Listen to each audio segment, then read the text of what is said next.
It's your girl T here, back with the Sunday/Monday vidya. I know you guys are having a beautiful, blessed day because we're tea timers. It's absolutely what we do. Our affirmation of the day is, I'm easily committed to. I'm easily committed to. We're tea timers. Everybody wants to commit to us. It's just how we roll because we are fabulous. I am addressing in this video today SP again, blocking you, not contacting you, what have you, because that is what I received the majority of the correspondences about. Y'all know I've told you in other videos, if you want to see a different topic, get a hold of me. Email, comments, I leave all the stuff in the description below, so let me know if there's a different video you want to see. Various circumstances have been brought to my attention where SP has left you, ghosted you, stopped talking to you, what have you. And the answer is always going to be the same, everybody. Self-concept.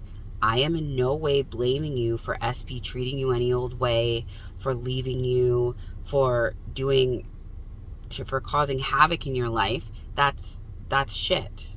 Sorry, excuse my French, but that's not great. And I don't agree with them doing that. However, I've told you guys this before. If you don't have a clear and concise idea as to how to love yourself, why you should be loved, that you deserve love, how can you expect to get that from somebody else? I'm not talking to everybody, but I am saying a lot of you, I do notice, are focused on the circumstances of why they left you and how sad it makes you feel, as opposed to looking at yourself introspectively and figuring out where there may be some holes in your self-concept. As an example, if I ask the majority of people, name 5 things you love about yourself, they can't do it, or they'll struggle, or they'll end up calling themselves, they'll say, I like this about myself, but I really hate da da da da da da. Why are we focusing on things that we hate about ourselves? That's going to mirror out.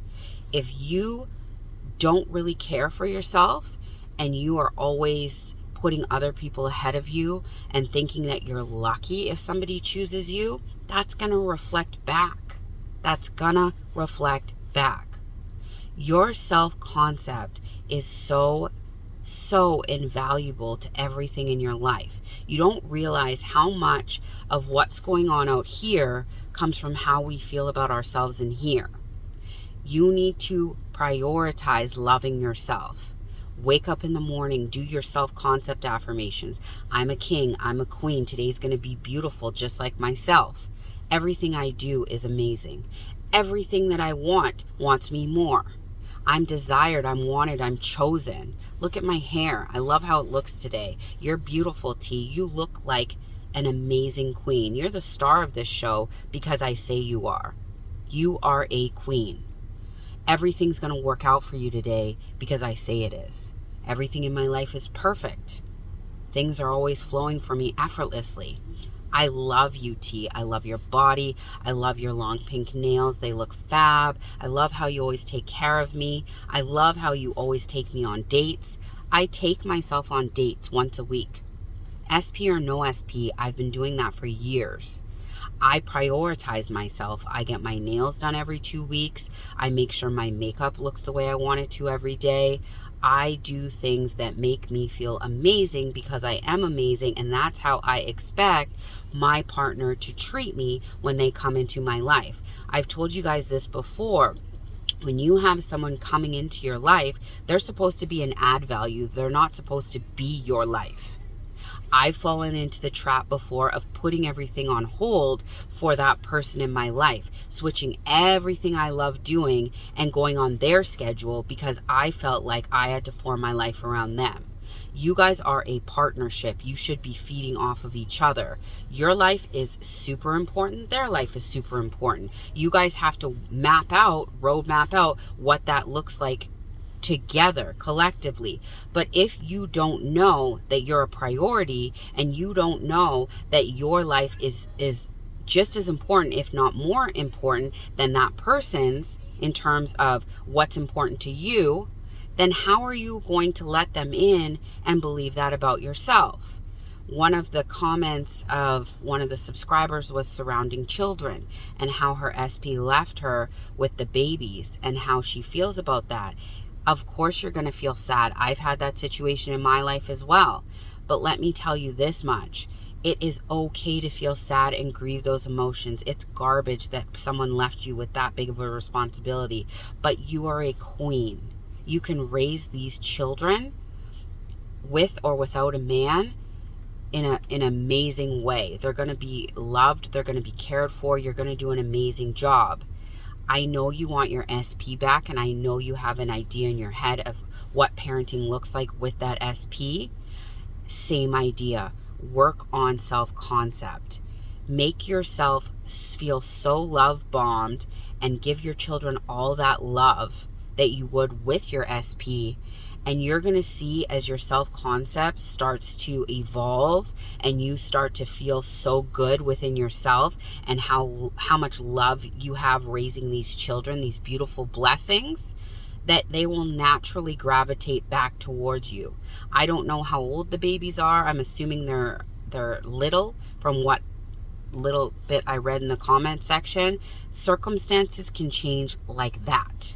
Your SP can come back in and help you raise those babies in the next couple months, years, whatever. But right now, your focus should be on self and those children. Trust me, time goes by with children so quickly. Don't waste your energy feeling like you've been left behind and this is a whole headache that you have to deal with on your own. Focus on the blessing. You have 2 healthy, beautiful babies. You're a queen. Life is working out for you. Your self-concept has always been perfect. Everything's going to work out in your favor. If you want this person to come back into your life, focus on all the love that you have to give to yourself. Those babies, beef that up, and they'll come back to you. They'll come back to you in due time and help you raise up those children. Or if you don't want them to come back, you just want them to have a healthy relationship with your children, that can also be affirmed for, and that can also be focused on along with your self-concept. There is no circumstance that supersedes the other in terms of bad or worse, because everybody's narrative of how bad their circumstance is very much unique to everybody's individual life. All I'm saying to you is when people are ghosting you, whether it be an SP, a mom, a friend, whomever, and you're wondering where it's coming from, what I always do is look and see if this is a reoccurring pattern with various people in my life, because I have had patterns within my life, which all of us do, and I could see the thread connecting each of these patterns and be like, oh, this is obviously, a limited belief I have in that area, and I work on that. But me working on my self-concept has been an ever-growing, ever-focused on shift for me.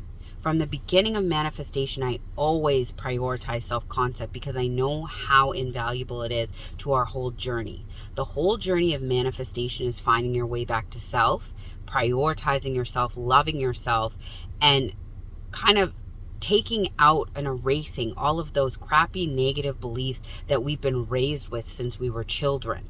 You've had those beliefs embedded in you for 20, 30 years. Some of us are 40, 50 plus. Think of how long we've been believing this certain, think of how long we have had belief in this certain negative belief. And think of the fact that you've only been affirming for 2, 3, maybe a year, maybe 2 years. But comparatively to 20, 30 years, that's not a long time. So it's an ever worked on process. Every day we need to be pounding at our self-concept. Every day focusing on what we want. And no matter what the circumstance, we always want to focus as best as we can on what it is we want, as opposed to putting all our energy in what it is that we don't want. All that energy you're using to focus on what you do not like about a circumstance, take it, put it in your hand, and put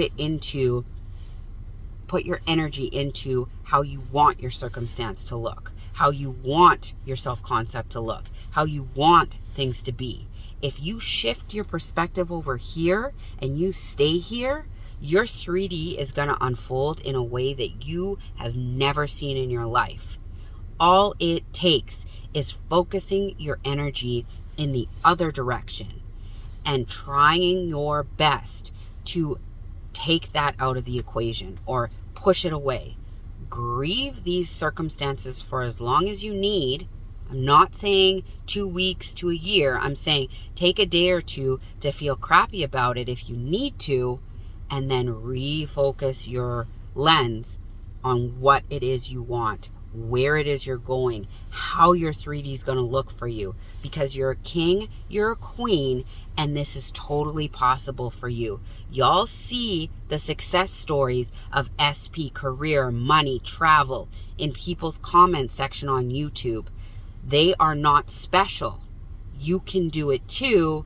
They just focused on what they wanted longer, and they were more determined to get it. Put your self-concept on priority. Put your focus on what you want, and it will happen for you. If y'all have questions, you know what to do. I love y'all, but not half as much as y'all should be loving yourself. Have a beautiful, blessed Monday. Bye.